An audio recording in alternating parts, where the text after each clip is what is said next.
Well, pop superstar Taylor Swift ended the first U.S. leg of her Eras tour last night, leaving American fans waiting until next year to see the concert that is turbocharging the economy and capturing the pop culture zeitgeist this summer. Stephanie Sy reflects on the tour and the power of Taylor Swift. It's all part of our arts and culture series, Canvas. It's the end of an era, for now. Taylor Swift closing out the first leg of her blockbuster Eras tour that's enchanted Swifties who spent their savings, planned their outfits, wove friendship bracelets, and of course, sang their hearts out. Inside the stadium and tailgating in the parking lot.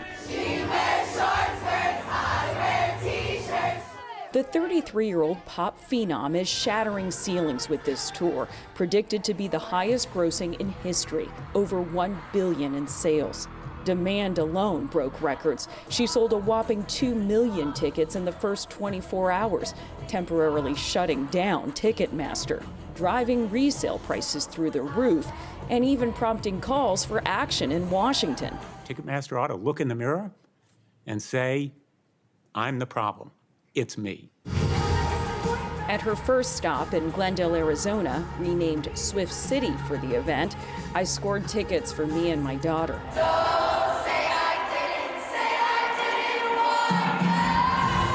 The lengths Swifties have gone to see her perform are matched only by the performance itself.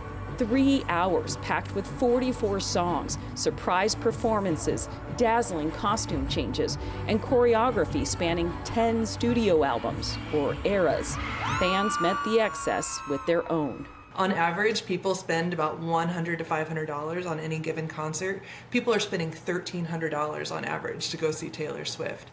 Mara Klonig is an economic analyst at Camoin Associates and a Swiftie herself, who has tracked the tour's financial ricochet. They're doing things like, getting outfits and hair and makeup and nails to match their favorite era. They're going out and dining at bars and restaurants that have themed menus. I think just the whole experience around the concert's unlike anything we've ever seen. Charting 20 cities, the tour has left economic booms in its wake. In Denver, an estimated $140 million in local revenue. In Cincinnati, $92 million. In Philadelphia, the Federal Reserve reported the strongest month for hotels since the start of the pandemic. They said, in large part due to an influx of guests for the Taylor Swift concerts in the city. So what were your impressions of the show? I was pretty blown away by it. I'd never really seen a live performance like that in my life. The concert. Tyler Foggett is a senior editor at The New Yorker. She made the commute from Manhattan to Philadelphia to see the show and write about it. Swift's stardom rivals some of the biggest names in history. The Beatles, Bruce Springsteen, Michael Jackson. But with lyrics that weave an invisible string, tying her to her fans. She herself has said that it's been a very therapeutic process, experiencing things, whether it be a breakup or just something else happening in her personal life, and then writing extremely confessional songs that she then performs in front of thousands of people. And I think that's why people like Taylor Swift so much, is because of that diaristic style of songwriting. This idea that, she's writing about her life and wants to share it with us. She hasn't always been so widely praised. Fans still shudder at this moment in 2009. A 19-year-old Swift accepting the award at the VMAs for Best Female Music Video, besting Beyonce.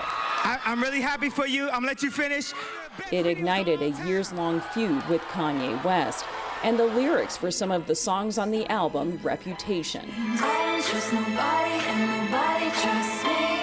She eventually shook it off, but the blades were sharpened for battles to come. Which brings us to Scooter Braun.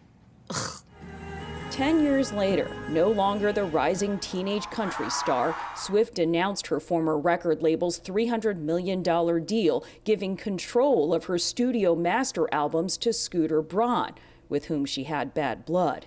She outsmarted the executives. Could you re-record? Oh, yeah. Might you do that? Oh, yeah. At her final show in LA last night, Swift unveiled her latest album to be re-recorded, 1989, Taylor's version.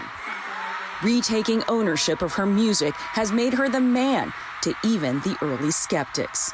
A lot of her current fans who weren't fans before have actually said, oh, that was just like internalized misogyny, and I like have, recognized the error of my ways, and now I respect Taylor Swift as I always should have. She's reframed this whole project as something very political. Like it's like a feminist act to listen to, the Taylor's version of Speak Now or Red instead of the original.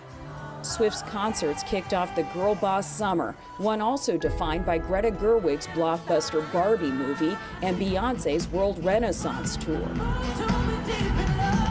We're seeing just like women that are at the peak of their game that really own their narrative and control their marketing and their messaging and have a very strong voice and a strong message that they're putting out there. And I think it's been really inspirational to a lot of women.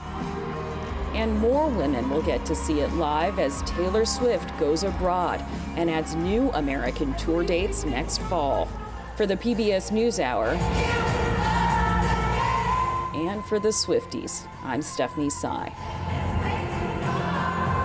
I always knew Steph was a Swiftie. And